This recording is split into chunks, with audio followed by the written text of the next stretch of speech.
Here I am! So, I know it wasn't really on the agenda, the colorist's agenda. Get it? That's the song that plays in this level, reference. But I do also have a lot of stuff in in this level, in the Senate, that I don't think I ever really shared. So I'm gonna do it now. Number one. Number one. I'm gonna get a bit more paint. A blue.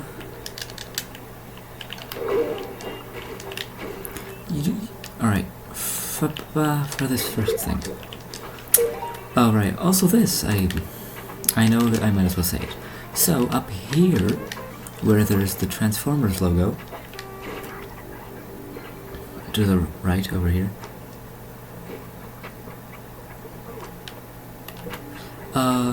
by the way, it's kinda terrifying. You can jump on this Z pad and then a little bit higher. I have not been able to actually climb it fully. It looks possible. I don't know.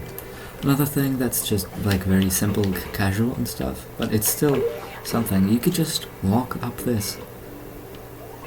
Instead of having to use the Z jump, you can just walk this up. It's like the first thing I've ever discovered in this game when I was playing casually. Okay. Next up, one more thing in this section.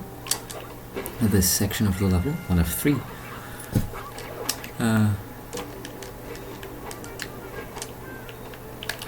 Here at this church. I don't know how much paint you need. I think you need like 160. You can use these pipes that are only here when the church is still blanked, and you can climb up this. It's a little inconsistent. There you go. Here I am. From here, you can try to jump for stuff. You can see Blob in the waterfalls, which I've never actually seen this. This is the first time I've noticed. You can kind of see how the reflections work. Because, I mean, Blob should definitely not be that big in the waterfalls. So I guess you can learn something from how the game handles shading, reflection and stuff. Not really shading. You can try to jump to that blue paint pot. It might be possible somehow to get there, but we still don't know of a way. So here, the most important thing, you can, well, probably the most important, it's the trick that's used in speedruns, so. You can use jump on this, which because it's wall runnable, jump and target this yellow paint bot, and you can just go here. Another miscellaneous thing I found, which doesn't really have much to do with this level, but it is a thing, is that this song, Empowered aka The Colorist Agenda, not only plays in this game, but it also plays in Blob 2 DS. Now, in Blob 2 DS, it's kind of unfinished. It's obviously shorter, because all of the DS songs are shorter than the console game's songs, but there's also the thing that the color sounds that play when you paint something, for example these wow wow, wow wow, and wow wow wow wow wow wow, on the DS, all of those sounds are, well, I'm not sure how exactly, but they're not how they're supposed to be, the way they are in this game. But instead, I'm pretty sure they all use the color sounds from Euphoric. So that when you like play the pipeline into Blob 2 DS, the color sounds aren't from this level, but they're from Euphoric. My theory is that they just took the song that, well, John Guska just made this song, so they took it, but the color sounds weren't made yet, so they were, in the DS version, it was kind of an afterthought, so didn't really do it, but on these versions they did put in unique color sounds for this song. So in the Bob 2DS, what I'm trying to say is in the Bob 2DS, the color sounds are not what they're supposed to be. Here are these statues. They're statues of the 3 founders of Prisma City, I assume. I don't know what they really are, but they're a common theme throughout this whole level. So speedrun trick. Well, it's not really. Yeah. Right here, you can use this pillar to jump all the way to that waterfall, and you can skip the section. It's not necessary. It's one of 3 ways I found to get into that middle section from the very start. So it's quite hard. I'm gonna attempt it, but I do not think I actually make it. Yeah, it's hard. But it doesn't matter because there is a very easy way to get... Hold on, I'm just getting myself time here because I just like doing that. So it's the only way. That's the hardest way to get into there, but it's also the fastest. The second way I found is right here, the easiest. If you die in this section right here, around this gate, then you will respawn behind it. If you hear this jingle, that means you did it right. It respawns you from there. That's just in the game. There's nothing... If you just do that, you will respawn. It's quite lenient. It's not precise at all. It's crazy that it's just in the game there. You can use that whenever. If you just die there, you can go under. Also, this is the gate I'm talking about. This gate is most other gates that are above water, right here. For example, the ones in Blanktown, they actually have 2 gates, one on top and one below, so you can't really go on. So it makes it so you can go under. Hold on, what the hell? Oh yeah, okay. Looks like there is an invisible wall in there. A one-way invisible wall that prevents you from doing that. In Blanktown, they handle that by not by having 2 gates, one above and one under there, which also acts like a so you can see the reflections of illusion of reflection, and also it acts so you can't go under. In this level, they made it so that you can go there, but there's an invisible wall, so that it doesn't allow you to.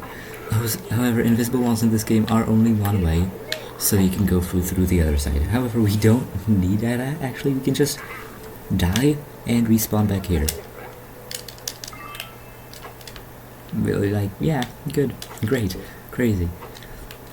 Another way that I found to get... So, yeah, hold on. Another way I found to get to the middle section there is right here. It's kind of difficult, well, not really. If you jump here, there's this tiny little spot. It's like a few pixels. If you just hug the wall, then you will hit it.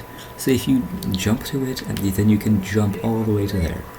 It's not that hard. Like, in 3 attempts, I should be able to do it.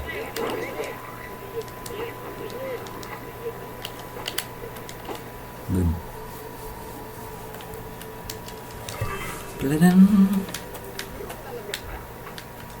It is easier when you have a larger amount of paint, but it's not necessary, I don't think. Okay, but yeah, it is possible.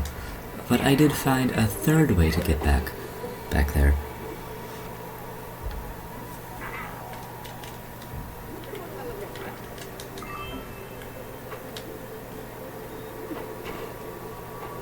So first off, another very easy thing to do, you can just jump to this place.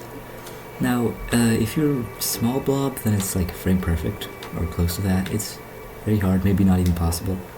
I don't know. But if you size 100, then 100 definitely. I think you can do it as any size, but with the bigger, the easier. I'm just gonna go here and try this again. If you can't land all the way there, then you can hug this wall and then jump there. 120 basically guarantees a win, right? Yeah, 120 pretty much guarantees that. Or there's invisible walls over this, so they won't prevent you from jumping over. So the 3 ways you can jump from there to the waterfall, as I told you before, right here on those rocks. It's not that hard, but like there's a third way. Now the third way, that's probably the easiest, but also kind of like the worst, I would also say, is I'll show you later. What I've been doing here, I've used the 2-player pinky mode, so you can delete them for a moment. I just did that because I don't want to be burning, because burning sucks to look at. It also makes it more annoying. Here you can get to the mortars, and you can, like, the Inky cutscene shows up because it always shows up when you're on top of the bridge. However, it doesn't activate any missions.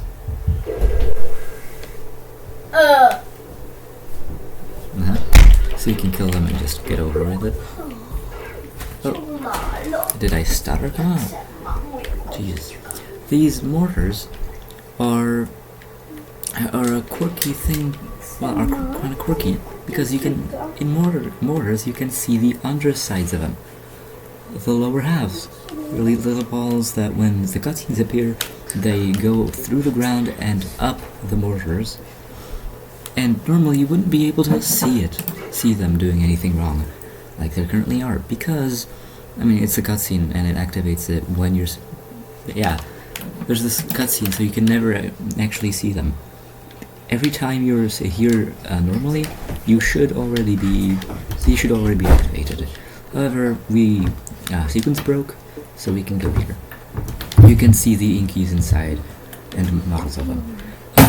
You cannot really see any of these mortars, the undersides of the mortars, anywhere else, to my knowledge, because they're either on solid floors or there's little bubbles under them, like compartments. In Soda Falls, all of the platforms with mortars have like little bubbles under them, so that you cannot see the lower side of the model. So that's the way they handled the animations of them going up. They still have collision on top of them, and it's still silly. So let's continue here. We can use the camera back statue, but we can use him for our tricks. You can jump on this and then back here, and from I think you can know where this is going. Hold on, Pinky. You can jump to it and then up here.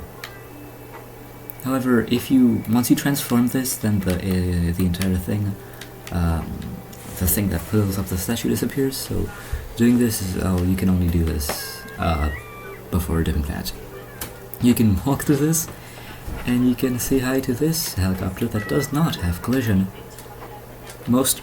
Pretty much all other helicopters, even the ones that you're not supposed to interact with, do have collision.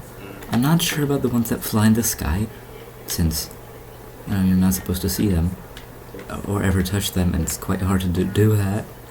But a lot of helicopters do have. This one does not have collision. From here, you might be thinking that we could use this to jump over that invisible wall. And to that I tell you, yes, you can use that. It's quite precise. You have to jump from the end, and vectoring, I'm pretty sure that it does very much help. If you just tried in jumping, you might be too weak. Like, the jump might be too weak or bad, so that it might not always work, but you can always try again. And you can extinguish yourself from the fire that was on the other side. Anyway, right here, interesting I found is that all these statues have little texts, the blob prism texts on them. Radiant texts, that's better. You can read that. This one says a red guy, because this guy was probably red when he was a founder, but we cannot see that because he's a statue and has a pretty sick mustache. I always thought like this guy was supposed to be brown because he has a mustache and Prof has a mustache and Prof is brown, so this guy has to be brown. The fact that it says a red guy underneath makes it so he's probably red. This is the statue of the founder of the college. I think, I'm not 100% sure, but he has statues in the State College, so it's probably that one. Oh, look at this. He has a badge on his, cloak. That might actually, like, say something. I don't think there's really supposed to be anything there.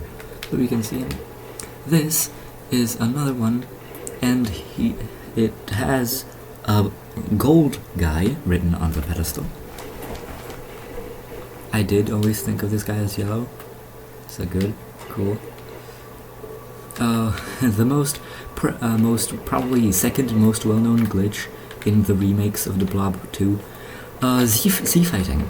Sometimes there's multiple textures in the same space, so they fight over who gets to actually be visible. So it flickers and is bad. The Wii versions did not have that, nor the Bluetongue versions, only the Blitworks exists. The second most well-known glitch in the Blob 2 remakes. The number one is launch glitch, obviously, but... Well, no, it isn't. Launch glitch is not unique to them. The number one is Blob screaming because he's inked sometimes. This is a blue guy, probably the main founder, because he has the statue that sits on that chair throne thing over there when you were before, and he's the one in the middle on those statues, on those tall pillars statue things. You know, you can see that. How I told you before. And he has a pedestal saying a blue guy, which is the same thing that the Comrade Black statues in Paradise Island have. So probably the game developers just made these models and also wanted to make Comrade Black models, so they just stole the pedestals and threw Comrade Black at them. Most likely. Because Comrade Black also has a blue guy written there, but he's not a blue guy. This is a blue guy. Comrade Black is a gray guy, black guy. Probably because it's... No, he's not called that. But you could also say that Comrade Black is a white guy, because in State College, that one, yellow fat radian, no, not yellow fat radian, that gives you the mission tells you that in that one block in the State College, there live a bunch of rich white guys who suck up to the dean. Wow, crazy political much to Blob 2. Yeah, he calls blanks white guys, which makes sense. I guess, yeah.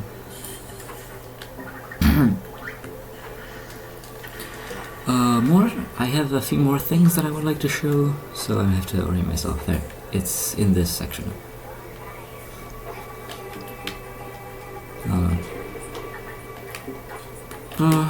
And there you go. Come, can you not jump off this guy? Oh. Huh? Oh, you can. Cool. In this section, that's pretty much everything important in this level, but there's still a few sections that I could have gotten you can go out of bounds in that are cool.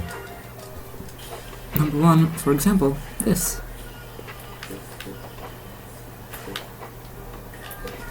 Oop, cutscene. You can jump to this, and then up here, yeah. But, well, just more like a down here. But because there's the invisible walls from the boys that are swimming there, you also can't really go anywhere. Then there's another one here on the... Oh, come on. Another cutscene? There's also, on the other side, there's another one of those. And you can still get there. I gotta get quick. I need to go to the bathroom. But I also don't want this video to have a be right back section. But, whatever. There's nothing else. Sure, I'm gonna end it right here. There's nothing else of note on the other side. You can do the same thing somewhere, but you cannot really use it.